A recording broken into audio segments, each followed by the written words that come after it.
nilingap niya ang kanyang bayan. Maligayang araw ng Miyerkules at bisperas ng Pasko, kapanalig. Kapistahan ngayon ni San Delfin. Ito po si Sister Rose Agtarap ng Daughters of St. Paul para sa mabuting balita. Kahit na abala tayo sa maraming gawain at paghahanda, magnilay pa rin tayo sa Ebanghelyo ngayon.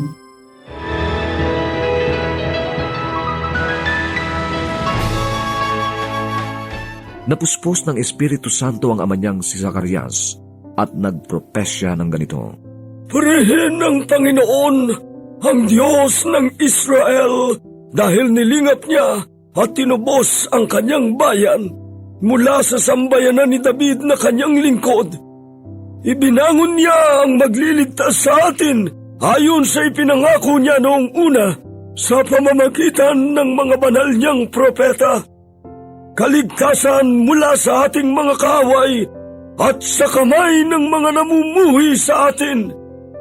Nagpakita siya ng awa sa ating mga ninuno at inaalala ang banal niyang tipan, ang pangakong sinumpaan niya sa ating amang si Abraham, na ililigtas tayo sa kamay ng ating mga kaaway upang walang takot natin siyang mapaglingkuran ng may kabanalan at katarungan sa harap niya sa buong buhay natin. At ikaw naman na munti pang anak, ay tatawaging propeta ng kataas-taasan. Mangunguna ka nga sa Panginoon para ianda ang kanyang daan. Ituturo mo ang kaligtasan sa kanyang bayan sa pagpapatawad niya sa kanilang mga sala. Ito ang gagawin ng maawain nating Diyos sa pagpapasikat niya sa atin ng araw na galing sa kaitaasan upang liwanagan ang mga nananatili sa kadiliman at sa lilim ng kamatayan at akayin ang ating mga yapak sa daan ng kapayapaan.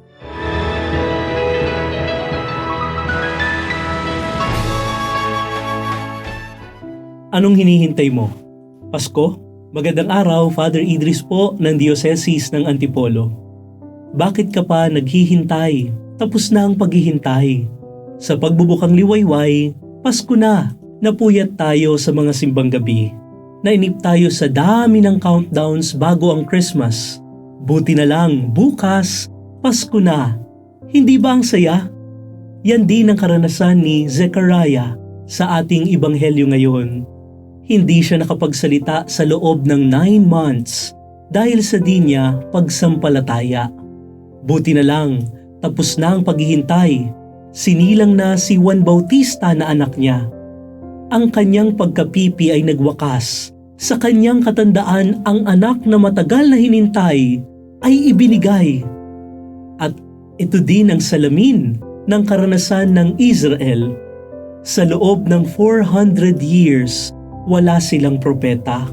Sa matagal na panahon, hindi sila kinibo ng Diyos.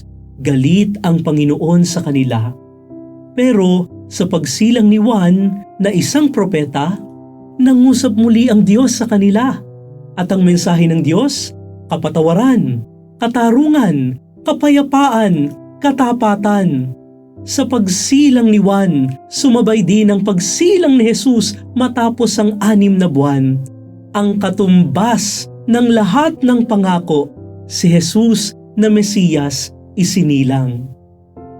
Buti na lang, bukas, Pasko na. Hindi ba ang saya? Mga kapanalig, maraming salamat po sa inyong suporta sa aming misyon, lalo na sa mga donors at sponsors ng Mabuting Balita.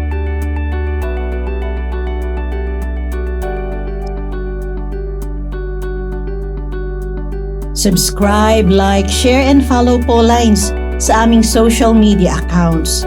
At patuloy kaming humihingi ng inyong tulong upang maipagpatuloy ang programang ito. Maaari po ninyong ipadala ang inyong love offerings at donasyon sa aming donations channels. Makakaasa kayo na kasamang lagi ang inyong mga intensyon at kahilingan sa aming panalangin araw-araw. Ito pong muli si Sister Rose na nag-aanyaya sa inyong manalangin, Amang makapangyarihan, tulungan mo kaming makapaghanda sa pagdating ni Kristong iyong anak.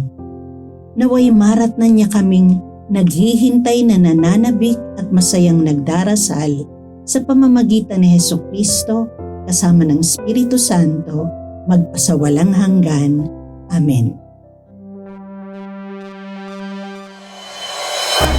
We are here to provide a new way of communicating and proclaiming the gospel.